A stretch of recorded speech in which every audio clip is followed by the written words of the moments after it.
நகரபுரி என்ற நாட்டை நகரவர்மன் என்ற மன்னன் ஆண்டு வந்தான். அவருடைய அரசவையில் மகிபாலன் என்ற அமைச்சர் இருந்தார். நகைச்சுவை உணர்வும் புத்தி கூர்மையும் நிறைந்திருந்த அவர் சமயத்திற்கு ஏற்றபடி பேசும் ஆற்றலும் பெற்றிருந்தார்.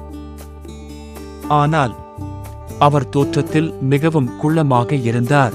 ஒரு சமயம் மன்னன் நகரவர்மன் அவரை பக்கத்து நாட்டிற்கு தூதராக அனுப்பினார். அந்த நாட்டு அரசன் பிறர் மனம் புண்படும்படி பேசுவதில் விருப்பம் உடையவர். அதில் அவனுக்கு ஒரு மகிழ்ச்சி. தூதுவராக வந்த அமைச்சர் மகிபாலன் குள்ளனாக இருப்பதை பார்த்து அவனுக்கு மகிழ்ச்சி தாங்கவில்லை. உடனே, தூதுவனாக அனுப்ப உன்னை விட சிறந்த ஆள் கிடைக்கவில்லையா? இவ்வளவு குள்ளமாக இருக்கும் உன்னை போய் தூதராக அனுப்பியிருக்கிறாரே உங்கள் மன்னர். இந்த பேச்சை கேட்டு அமைச்சர் மகிபாலனுக்கு கோபம் தலைக்கேறியது.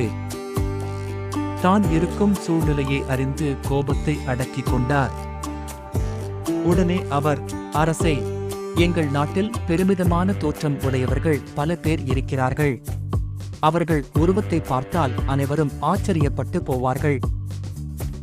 அவர்கள் எழுந்தால் அவர்களின் தலை சூரியனை மறைக்கும். ஒரு அடி வைத்தால் 1 கிலோமீட்டர் தூரம் போவார்கள். அப்படிப்பட்டவர்கள் உங்கள் நாட்டில் இருந்தால் உன்னை போன்ற ஒரு குள்ளனை ஏன் தூதுவனாக இங்கு அனுப்பி வைத்தார்கள்? அரசே, எங்கள் நாட்டிற்கு ஒரு வழக்கம் உண்டு. அந்த வழக்கத்திற்கு ஏற்ப என்னை இங்கே தூதுவனாக அனுப்பியுள்ளார்கள். உங்கள் நாட்டு வழக்கம்தான் என்ன? அரசே, ஒவ்வொரு நாட்டின் இயல்புகளுக்கு ஏற்றபடியே தூதர்களை அனுப்புவது எங்கள் மன்னரின் வழக்கம்.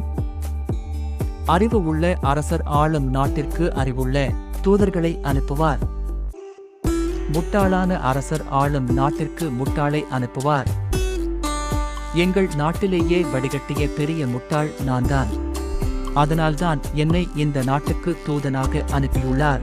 இதை கேட்டதும் அந்த அரசர் அவமானத்தால் தலை குனிந்தார். இனிமேல் யார் மனதையும் புண்படுத்தக் கூடாது என்று அவர் தன் மனதில் எண்ணிக்கொண்டார். அதன்படியே வாழ்விலும் நடந்தார்.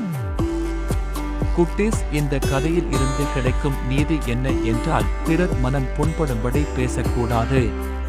அவ்வாறு பேசுபவர்கள் தாங்களே அவமானப்பட வேண்டி வரும். எனவே எப்பொழுதும் பிறர் மகிழும் படியாகவே பேச வேண்டும். மீண்டும் சந்திப்போம். நன்றி. Don't forget to like, subscribe and share with your friends.